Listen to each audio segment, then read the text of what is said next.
The drizzle fell lightly over the bustling streets of New York City, turning the sidewalks into a glossy mosaic under the glow of streetlights. It was a typical autumn evening in Manhattan, where the crowd hurried past with umbrellas and coffee cups, oblivious to the stories unfolding around them. Beatrice Hawthorne stepped out of her sleek black Mercedes, her high heels clicking sharply against the pavement. At 32, she was the epitome of success, a multimillionaire CEO of a thriving tech firm dressed in a tailored coat that screamed power and precision. She adjusted her designer bag, her mind already racing ahead to the board meeting waiting for her. But then she froze. Right there, on the corner, under a flickering awning, stood a man hunched over a battered plastic crate filled with strawberries. His hands were stained red from the fruit, his old jacket frayed at the shoulders, and a worn cap shielded his face from the mist. He was arranging the berries meticulously as if each one held the weight of his day. A small sign read, "Fresh strawberries, $5 per pint." The sight was ordinary enough in a city full of street vendors, but something about his posture tugged at Beatrice's memory. The man looked up, wiping his hands on a rag, and their eyes met. In that single breath, the world seemed to halt. The honking taxis, the chatter of passers-by, it all faded. His face weathered by time and hardship registered shock. First then a flicker of something deeper, like recognition mixed with pain. "B?" he whispered, his voice rough from the chill barely audible over the rain. Beatrice's face drained of color. She took an involuntary step back as if slapped. Her heart pounded erratically, memories flooding back unbidden, the laughter, the promises, the betrayal. 5 years had passed, but here he was, unchanged yet utterly transformed. "Raphael." She managed her voice, trembling, despite her efforts to steady it. It was him. Rafael Morales, her ex-husband, the man who had walked out on her the day she told him she was pregnant. The one who had shattered her world, leaving her to build an empire from the ruins of her heart. And now, he stood there counting crumpled bills from a recent sale, his life reduced to this corner stall. Beatrice clenched her bag tighter, her nails digging into the leather. The questions she had buried for years surged to the surface, fueled by a mix of anger, confusion, and unresolved grief.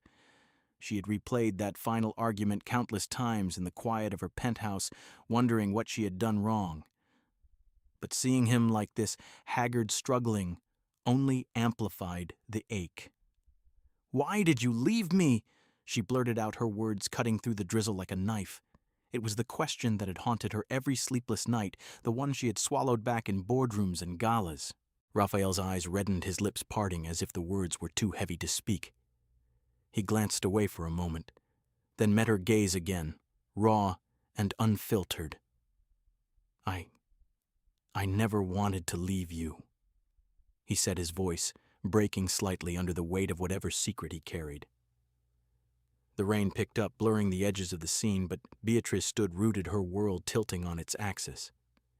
She had imagined this moment 1,000 ways, confrontation, closure, but nothing prepared her for the vulnerability in his eyes. What could possibly explain abandoning her at her most vulnerable, and why, after all this time, did it still hurt so much? Before we continue, please tell us, where in the world are you tuning in from? We love seeing how far our stories travel. Beatrice stood frozen on the sidewalk, the drizzle weaving through her perfectly styled hair, turning her world into a hazy blur. The man before her, Raphael. Her Raphael, from another life, bent down to pick up a few strawberries that had tumbled from the crate during their charged exchange. He wiped them gently on his sleeve, his movements deliberate, almost reverent, as if the fruit were more precious than his own dignity. An elderly woman approached her umbrella, tilted against the wind, and asked for a pint. Raphael weighed them carefully, his voice soft and steady as he quoted the price and handed back exact change. There was no pretense, no sudden shift in demeanor now that she was here. This was his reality, raw, unfiltered, and utterly real. She couldn't tear her eyes away from the details that screamed of struggle. The cracks in his fingernails caked with dirt and berry juice, the threadbare gloves peeking from his pocket, the scuffed boots patched with black electrical tape. It was a far cry from the ambitious young architect. She had married the one with dreams as grand as the skyscrapers surrounding them now. "You live like this?" she asked, her voice barely above a whisper, laced with disbelief, and something sharper like pity she didn't want to feel. Raphael straightened slightly, his eyes meeting hers without flinching. "I sell strawberries," he said simply. "I head to the market at dawn, set up here by noon. Evenings I go home to my daughter." He paused, stacking another pint for a passing customer, his hands moving with the rhythm of someone who had long since accepted this routine. Beatrice's breath caught. "Your daughter?" The word hung between them, heavy with implications. She had imagined him moving on, perhaps with someone else, living a life free of the burdens he had fled. But this, he nodded, a flicker of exhaustion crossing his face. "Yeah, her mom left when she was just a newborn. It's been me and her ever since." His tone was matter-of-fact, but there was a depth to it, a quiet resilience that made Beatrice's chest tighten. She had pictured herself as the sole victim, the one left to navigate motherhood alone. Yet here he was, mirroring her pain in ways she hadn't anticipated. The revelation hit her like a wave, washing away the walls she had built. "I have a daughter, too," she said, the words tumbling out almost involuntarily. "She's 5. Raphael went still, his hands pausing mid-motion over the crate. "You... what?" His voice cracked, and for the first time she saw the full weight of regret in his eyes. He stepped closer, but stopped short, as if afraid to intrude on her space. 5 years old. That means... He trailed off, the math dawning on him, his face paling. "Is she... ours?"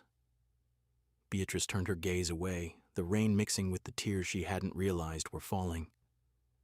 She nodded silently, the confirmation hanging in the air like an unspoken accusation. Raphael staggered back a step, his hand pressing against his chest as if to steady his heart. "I didn't know. God bay, I swear I didn't know." The anger she had nursed for years bubbled up, mingled with confusion. "You left me," she said, her voice breaking.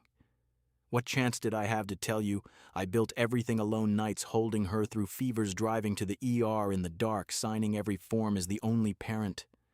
I could buy the world now, but back then, it was just me pretending to be unbreakable." Raphael's shoulders slumped, the weight of her words pressing down on him. "I know that feeling," he murmured. "Every day it's the same, scraping by making sure she has enough. But you're different. You made it." She shook her head bitterly. "Different. You chose to walk away." His eyes darkened, a shadow crossing his face. "I didn't choose." The words were laced with something unspoken, a secret he seemed on the verge of revealing but swallowed back. Instead, he reached into his frayed jacket pocket and pulled out a worn wallet. From it, he extracted a faded photo of Beatrice from their younger days, her smile radiant and carefree. Beside it was a small stack of folded papers, edges yellowed and creased. "I've kept these," he said quietly. "I wrote to you so many times, sent them all, but nothing came back." He unfolded one, revealing handwritten letters dated years ago, filled with pleas and explanations that had never reached her. Beatrice's hands trembled as she took them, scanning the envelopes addressed to her old apartment. "You're lying," she whispered, but doubt crept in. "I never got these." Just then her phone buzzed in her bag, shattering the moment. She pulled it out, the screen lighting up with a single word: "Mom." Her stomach twisted as she answered, her voice clipped. "What is it?" Her mother's voice came through, sharp and urgent. "Where are you? The press is sniffing around." "Don't let them catch you standing next to that strawberry peddler." Beatrice's blood ran cold. "You know he's here." There was a brief pause on the other end. Then her mother continued, her tone unapologetic. "Of course I do. And let me tell you, those letters he sent years ago, I threw them all away." Beatrice went rigid, the phone slipping slightly in her grip. Raphael watched her, his expression shifting to one of grim understanding. "Why? Why would you do that?" Beatrice demanded, her voice barely holding together. Her mother's response was ice cold.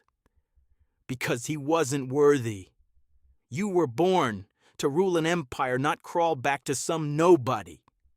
If you'd gone back to him, you'd have lost everything, the company, the legacy. I did what was best for you." The line went silent as Beatrice lowered the phone, her world spinning. Raphael stood there, the rain soaking through his jacket, his eyes reflecting a pain that mirrored her own. But before she could process it all, a luxury car pulled up to the curb. The door opened and her mother stepped out, her designer coat pristine despite the weather. She fixed Raphael with a disdainful glare and declared loudly enough for the gathering onlookers to hear, "My daughter has nothing to do with you." The crowd began to gather subtly at first, drawn by the raised voices and the unmistakable tension radiating from the scene. Whispers rippled through the onlookers, shoppers pausing with bags in hand, vendors peeking from their stalls, a few pulling out phones to capture the unfolding drama. Beatrice's mother stood tall, her presence commanding as always, her eyes locked on Raphael with undisguised contempt. But Raphael didn't lash out. He didn't even meet her gaze.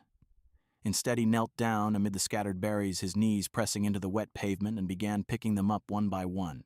He wiped each fruit carefully on his sleeve, inspecting it for bruises before placing it back in the crate. His movements were unhurried, almost meditative, as if the world around him had shrunk to just this small task. Beatrice watched him, her heart twisting in confusion. "You're not angry?" she asked, her voice barely cutting through the murmurs of the crowd. Raphael glanced up briefly, a faint, weary smile tugging at his lips. "Angry? What good would that do? It wouldn't make the strawberries any sweeter." He stood slowly, brushing off his hands, and turned back to his stall, adjusting the sign as if nothing had happened.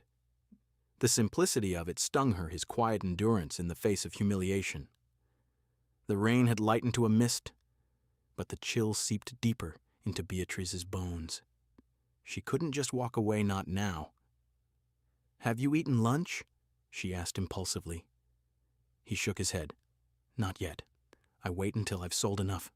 He hesitated, glancing at the growing crowd, then nodded. "All right, but somewhere cheap." They found a small diner a block away, its neon sign flickering open through the fogged windows. The place was humble plastic booths, cracked from years of use, the air thick with the scent of greasy fries and coffee. They slid into a corner table away from prying eyes. Raphael ordered a simple soup and a roll, nothing extravagant. As the food arrived, he broke the bread in half, eating one portion methodically while wrapping the other in a napkin. "You're not finishing it?" Beatrice asked her own untouched sandwich, growing cold in front of her. He shrugged, "Taking it home for my daughter." His words were plain, but they carried the weight of countless sacrifices. Beatrice's mind flashed to her own routines, nannies, private chefs, the luxuries that insulated her from such choices. She reached into her bag, pulling out a stack of bills, and slid them across the table. "Take this, not as pity, but because I owe you, for everything." Raphael stared at the money for a long moment, his expression unreadable. Then with steady hands he pushed it back. "No." She blinked, stunned. "You need it. Look at how you're living." "I do need it," he admitted quietly. "But if I take it, I'll become exactly what they think I am, a leech clinging to someone else's success." He leaned back, his eyes meeting hers with a quiet intensity. "I've scraped by this long on my own terms. I won't lose that now." As he spoke, his jacket shifted, and a small bottle tumbled from his pocket onto the table. It was a generic fever reducer for children, the label faded, the contents nearly empty. Beatrice picked it up, her fingers brushing the plastic. "Does she get sick often?" Raphael nodded, tucking it away. "The weather changes hit her hard. Our place is drafty. I buy it in doses, can't afford a full bottle at once." He said it without self-pity, just fact, but it pierced Beatrice like a blade. Here she was signing multi-million-dollar deals while he rationed medicine for his child. "I used to think you left to chase something better," she said, her voice cracking. "That you were selfish." He looked down at his soup, stirring it absently. "I left, and I've never had better since." There was a pause, heavy with unspoken regrets. Then he met her eyes again. "All I want now is one thing, if she's really mine. Let me meet her, not as someone you owe, but as her father." Beatrice's resolve hardened amid the diner's hum. She nodded. "I'll make it happen." But as they stepped outside, her mother's voice cut through the air like a whip. "Get away from her!" The older woman stormed forward, grabbing Beatrice's arm. "Trample on my granddaughter's life with this nobody." The crowd swelled, phones raised higher. Beatrice yanked free. I'm taking him to see Sophia! You'll do no such thing! Oh, her mother hissed, then raised her voice for the audience. Stay away from that child. What do you want money, a handout? Raphael paled but said nothing, his jaw clenched. Before Beatrice could retort, a car door opened nearby. Sophia, her 5-year-old daughter, hopped out her pink coat, bright against the gray day. She ran to Beatrice, then stopped tilting her head curiously at Raphael. Mommy, who's that man? Beatrice felt torn in two. The pull of her mother's iron grip on her arm, warring with the insistent tug of her heart toward the truth. The rain-slicked street seemed to close in around her, the crowd's murmurs growing louder, as her mother's words hung in the air like a challenge. Come back to the car, her mother demanded, her voice low but laced with authority. This ends now. You have an empire to protect our legacy. Don't throw it away on sentiment. But Beatrice wrenched her arm free, her eyes flicking to Raphael, who stood silently amid the gathering spectators, his strawberry crate forgotten at his feet. The weight of 5 years of silence pressed down on her heavier than any boardroom decision. She couldn't go back to the lies, not with Sophia here, her innocent face peering up from the car door. Beatrice stepped forward into the mist, her heels unsteady on the wet pavement, leaving her mother fuming behind. Sophia, oblivious to the tension, scampered toward her mother, her small hand clutching the edge of her pink coat. She wrapped her arms around Beatrice's legs, then tilted her head up her wide eyes, landing on Raphael. There was a moment of quiet curiosity, as if the child sensed something familiar in the stranger's weary features, the same dark hair, the same gentle curve of the mouth. Mommy, Sophia asked in her clear, unfiltered voice, is that man my daddy? The question sliced through the air like a thunderclap. Beatrice's breath caught her hand, instinctively covering her mouth. Raphael went rigid, his eyes locking onto the little girl, a storm of emotions flashing across his face, shock, longing, heartbreak. The crowd hushed, phones still raised, capturing every raw second. Before Beatrice could respond, her mother surged forward, grabbing Sophia's hand and yanking her back. Get away from him! She shouted, her voice echoing off the nearby buildings, drawing even more onlookers. She turned to Raphael, her gaze dripping with scorn. You, a strawberry peddler with patched shoes, daring to claim you're fit to be her father. Look at yourself scraping by on the streets. You're nothing but a failure who'd drag her down. Laughter rippled through parts of the crowd, harsh and mocking. A few jeers followed. Get lost! Bum! Raphael's face flushed, but he didn't retort.